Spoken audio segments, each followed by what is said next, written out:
So one piece chapter 1147 के spoilers finally हमारे सामने आ चुके हैं और पिछले चैप्टर में जो जो कांड हुआ था उसका कंटिन्यूएशन हमें इस बार चैप्टर में देखने को मिल रहा है एज यूजुअल। अब देखो ज्यादा टाइम वेस्ट ना करके डायरेक्ट स्पॉइलर के ऊपर बात करते हैं क्योंकि उसके ऊपर बात करने के लिए हमारे पास बहुत कुछ है। तो वन पीस चैप्टर 1147 का टाइटल होने वाला है थिंग्स दैट वी फियर। अब देखो ये वाला टाइटल हमें किसकी तरफ इंडिकेट कर रहा है वो तो क्लियर नहीं है, पर इतना समझ में आ रहा है कि कुछ चीजों को डरने से लेके ये वाला चैप्टर रिलेटेड है। अब देखो वो तो चैप्टर आने के बाद ही पता चलेगा किससे डरने की बात यहाँ पर किया जा रहा है। बाकी टाइटल को साइड रखे तो यामाटो का कवर स्टोरी हमें फिर से देखने को मिल रहा है और पिछले चैप्टर में यामाटो ने जो हुस को हरा दिया था उसकी वजह से राइजो यामाटो को खाना खिला रही है क्योंकि उसने हुस को डिफीट कर दिया है। अब देखो खाना खिला रही है तो बहुत अच्छी बात है। बाकी इस चैप्टर में इतना ही है, इसका कंटिन्यूएशन हमें नेक्स्ट चैप्टर में देखने को मिलेगा।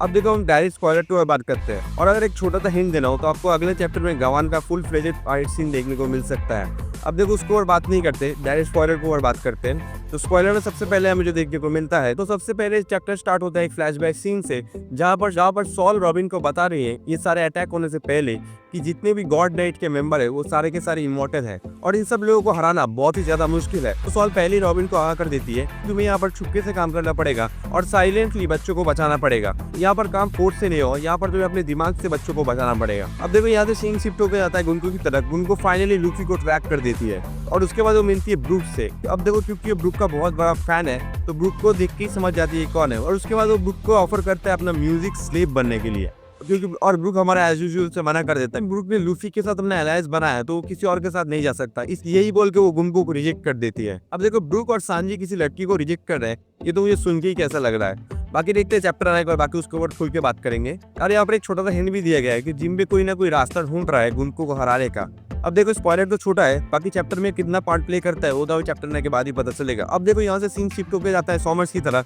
अब देखिए यहाँ पर सॉमर्स एक बहुत ही बड़ा अनाउंसमेंट करता है कि उसके पास 10 एल्गाफ के चिल्ड्रन है किडनैप करे हुए और उनमें से एक गावान का सन भी है। गावान के सन को उन्होंने पिछले चैप्टर में जो किडनैप किया था अभी वो सॉमर्स के हाथों में ही है, ये तो आपको पता ही होगा। और सॉमर्स यहाँ पर डिमांड करता है कि अगर उनको बच्चों को छुड़ाना है उनको सारे के सारे एल्गाफ के स्कूल लाइब्रेरी ये सब को डिस्ट्रॉय करना पड़ेगा और गवर्नमेंट के साथ एक लॉयल्टी एस्टैब्लिश करना पड़ेगा जो एल्गाफ के लोग फॉलो नहीं करते थे। मतलब यहाँ पर फोर्स से काम किया जा रहा है, लव से कोई काम किया नहीं जा रहा है। अब देखो वन पीस के पायरेट वर्ल्ड में ऐसा होना कोई बड़ी बात नहीं है। फिर और इसके बाद सीन फाइनली शिफ्ट होता है, हमें देखने को मिलता है गवान और रॉबिन। अब देखो स्पॉइलर की स्टार्ट में मैंने तो बोला था कि रॉबिन को सॉल ने बोला था कि उसको छुप के काम करना पड़ेगा।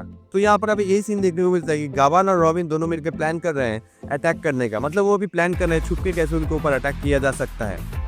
अब देखो गवान के सन को किडनैप किया हुआ है तो गवान तो यहाँ पर गुस्से में होगा ही, तो हमें बहुत ही जल्दी सॉमर्स और गवान का फाइट साइड देखने को मिलेगा। और अगर ऐसा देखने को मिलता है तो मुझसे ज्यादा खुश और कोई नहीं होगा क्योंकि मुझे देखते हैं गवान क्या क्या कर सकता है। मैं बहुत ज्यादा एक्साइटेड हूँ उसके लिए। और इसके बाद ये देखने को मिलेगा रॉबिन और गवान दोनों मिलकर किसी को कुछ होने ना देने का प्रॉमिस करते हैं और उसके साथ साथ फाइट में एंटर कर जाते हैं और इसी के साथ चैप्टर यहाँ पर एंड हो जाता है। अब देखो ये स्पॉइलर है, थोड़ा इधर उधर हो सकता है। अब देखो जनरली ऐसा नहीं होता पर फिर भी मैं तुम्हें बता रहा हूँ। बाकी देखते हैं जब पूरा चैप्टर आएगा तब इसके ऊपर खुल के बात करेंगे। बाकी आपको ये स्पॉइलर कैसा लगा मुझे कमेंट्स में बताना। बाकी आपको अगर वीडियो पसंद आए तो वीडियो को लाइक करना और अगर चैनल पे नए हो तो चैनल को सब्सक्राइब करना।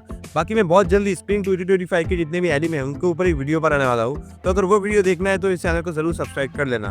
बाकी मैं मिलता हूँ आपको नेक्स्ट वीडियो में, तब तक के लिए आप देखते रहिए डायरेक्ट टॉक्स।